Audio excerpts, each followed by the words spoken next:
Kenapa BPNT cair lewat pos bisa dicairkan Rp600.000, sedangkan yang lewat kartu KKS hanya Rp400.000? 200.000-nya kemana? Nah, jangan-jangan ada yang tilep nih. Nah, teman-teman, mari kita berpikir positif saja dan kira-kira kapan akan dicairkan lagi untuk BPNT bulan Maret dan April untuk yang lewat KKS. Jawabannya ya tentu saja simak terus informasi ini hingga tuntas agar tidak menimbulkan gagal paham dan salah persepsi. Dan pastikan teman-teman telah subscribe dan mengaktifkan lonceng notifikasinya agar teman-teman bisa mendapatkan updatean berita seputar pencairan PKH dan BPNT dan juga subsidi pemerintah lainnya.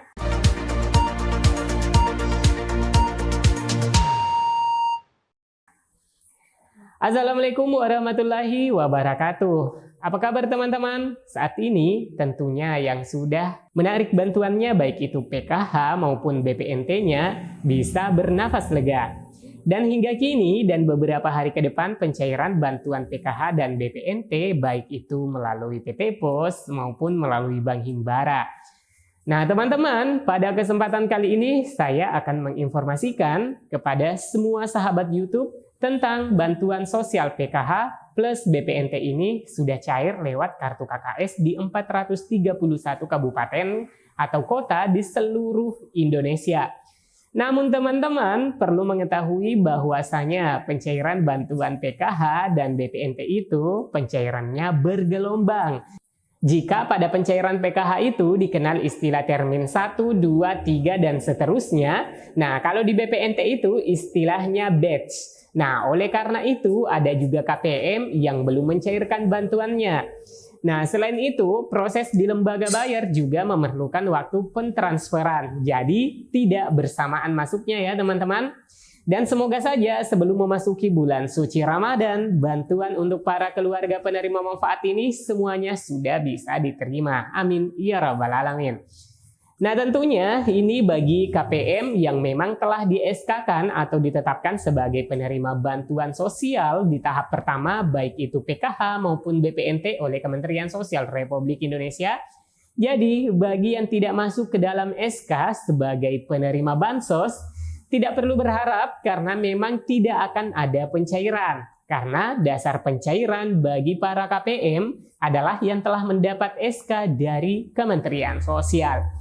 Nah, untuk mengetahui apakah nama-nama teman-teman semua ini ada dalam SK atau tidak, tentu dasarnya adalah DNBA SP2D yang dipegang oleh pendamping masing-masing. Oleh sebab itu, apabila di sekitar lingkungan teman-teman sudah ada yang cair, tapi penasaran ingin mengetahui apakah teman-teman juga ikut menerima, maka tanyakan langsung saja ke pendamping sosial, itu jauh lebih baik agar bisa dilakukan pengecekan pada daftar SP2D yang diterima oleh pendamping. Namun teman-teman kembali lagi seperti tadi, karena turunnya SP2D itu juga bertahap. Taruhlah misalnya hari ini nama teman-teman belum muncul pada termin pertama, maka cobalah bersabar untuk menunggu termin atau gelombang berikutnya. Begitu kira-kira sebaiknya ya teman-teman. Selanjutnya terkait dengan pencairan BPNT. Kok ada yang cair alokasinya 3 bulan ya? Yakni periode Januari, Februari, Maret yang lewat PT Pos. Sedangkan yang lewat Bank Himbara BPNT-nya hanya alokasi 2 bulan, yaitu Januari, Februari ini yang cair lewat kartu KKS. Nah, pertanyaan dari para KPM baik itu di media sosial maupun KPM yang ada di wilayah kami menanyakan hal yang sama. Baik teman-teman, sebelum menjawab ini, teman-teman sebagaimana video saya sebelumnya, untuk 83 kabupaten kota yang cairnya lewat PT Pos itu memang tertera pencairan untuk 3 bulan. Sehingga KPM yang mendapatkan program sembako atau BPNT itu nominalnya Rp200.000 dikali 3, yaitu Rp600.000. Karena alokasi Januari, Februari, dan Maret. Sedangkan untuk 431 kabupaten kota yang lewat kartu KKS hanya 2 bulan. Nah, 1 bulannya kemana? Apakah ada yang tilep ya teman-teman? Jadi teman-teman harus memahami bahwa bantuan teman-teman untuk Maret tidak ada yang tilep atau sifatnya ada yang memotong, tidak ada. Karena kebijakan kementerian pada penyaluran lewat KKS alokasinya hanya untuk 2 bulan saja. Dan alokasi Maretnya teman-teman tidak perlu risau ya, atau tidak perlu resah ya teman-teman, karena nanti akan dicairkan pada pencairan berikutnya. Terkait pencairan itu adalah ranah kebijakan Kementerian Sosial ya teman-teman, dan kita tidak bisa mengutak-atik kebijakan pusat mengenai metode pencairan. Karena yang berkepentingan melaksanakan penyaluran sudah memiliki hitung-hitungan tersendiri teman-teman. Yang jelas nantinya hak teman-teman bila di SK-kan sebagai penerima PKH dan BPNT, maka bantuan yang diterima seperti yang ada dalam data bayar. Nah, teman-teman, terkait dengan kebijakan atau aturan baru, terkait dengan mekanisme baru, terkait dengan penyaluran bantuan sosial setiap tahap, bisa saja berubah. Jadi, bisa saja tahap lalu berbeda dengan tahap yang sekarang, teman-teman. Oleh karena itu, teman-teman, kami hadir di sini untuk selalu mensosialisasikan dan tentunya menyampaikan kepada teman-teman setia channel Info Bansos terkait dengan kebijakan atau aturan-aturan yang diberlakukan oleh Kementerian Sosial bagi para penerima atau KPM dan juga terkait mekanisme pencairan di setiap tahap pencairan. Nah, teman-teman, untuk BPNT yang masuknya lewat KKS untuk alokasi bulan Maret ini, kira-kira disalurkan kapan ya, teman-teman? Tentunya teman-teman bertanya demikian. Nah, jawaban dari kami, teman-teman, semua tetap harus tenang karena memang pada dasarnya yang tercatat pada aplikasi 6NG yang dapat dilihat pada 6NG Dinas Sosial Kabupaten tertera alokasi 2 bulan saja ya teman-teman bagi yang cairnya melalui kartu KKS-nya. Jadi Januari dan Februari. Sedangkan untuk Maretnya belum ya teman-teman. Nah, prediksi kami bahwa pencairan Maret ini akan dicairkan bersamaan dengan bulan April. Sebagaimana tren tahun lalu, itu ada yang dicairkan per 2 bulan menjelang Hari Raya. Tentunya ini dimaksudkan jika pencairannya menjelang Hari Raya di bulan April nanti akan membantu teman-teman untuk menghadapi persiapan-persiapan menjelang Hari Raya.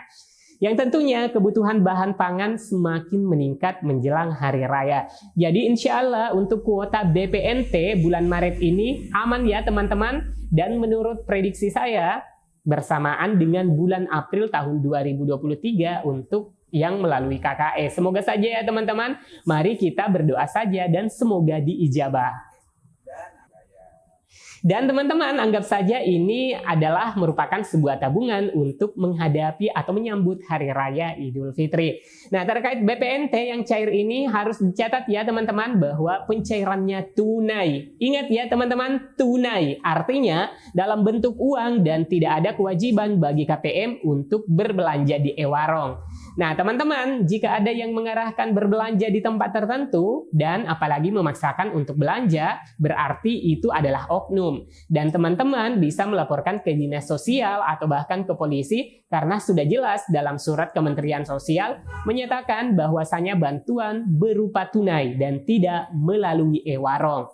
Jadi para penerima manfaat bebas untuk membelanjakan bantuannya berupa bahan pokok untuk menunjang gizi keluarga dimanapun. Jadi intinya KPM dalam pencairan BPNT baik itu yang dirapel langsung 3 bulan, yang lewat PT Pos maupun yang 2 bulan yang lewat Bank Himbara, itu bentuknya tunai dan tidak wajib dibelanjakan dalam bentuk barang ke e-warung. Jadi teman-teman perlu mencatat ini ya bahwa Kementerian Sosial menegaskan tidak lagi menggunakan skema e-warung untuk menyalurkan bantuan sosial kartu sembako atau bantuan pangan non-tunai BPNT untuk memberikan keleluasaan bagi penerimanya. Menurut Ibu Risma, beliau pun mengatakan pesan dari Ibu Menteri Sosial bahwa penyaluran BPNT itu kita sepakati dalam bentuk uang, tidak menggunakan e-warung lagi. Menteri Sosial Risma mengatakan ketentuan tersebut menyikapi dari Peraturan Presiden Nomor 63 Tahun 2017 bahwa Menteri Sosial Risma mengatakan ketentuan tersebut menyikapi dari Peraturan Presiden Nomor 63 Tahun 2017 bahwa bantuan sosial diperbolehkan penarikan tunai atau barang. Nah, selain itu, Kementerian Sosial juga berpedoman pada surat rekomendasi dari Komisi 8 DPR RI karena banyaknya penyimpangan-penyimpangan saat penyaluran BPNT, sehingga telah disepakati bahwa penyalurannya berbentuk uang tunai melalui Bank Himbara dan dapat ditarik melalui ATM rekening masing-masing oleh para penerima manfaat. Baik teman-teman, waktunya kami mengakhiri video kali ini. Jika berita ini bermanfaat, silahkan di-share dan tanggapi beritanya dengan like atau dislike. Dan jangan lupa subscribe dan aktifkan lonceng notifikasinya. Sampai jumpa di video selanjutnya. Wassalamualaikum warahmatullahi wabarakatuh.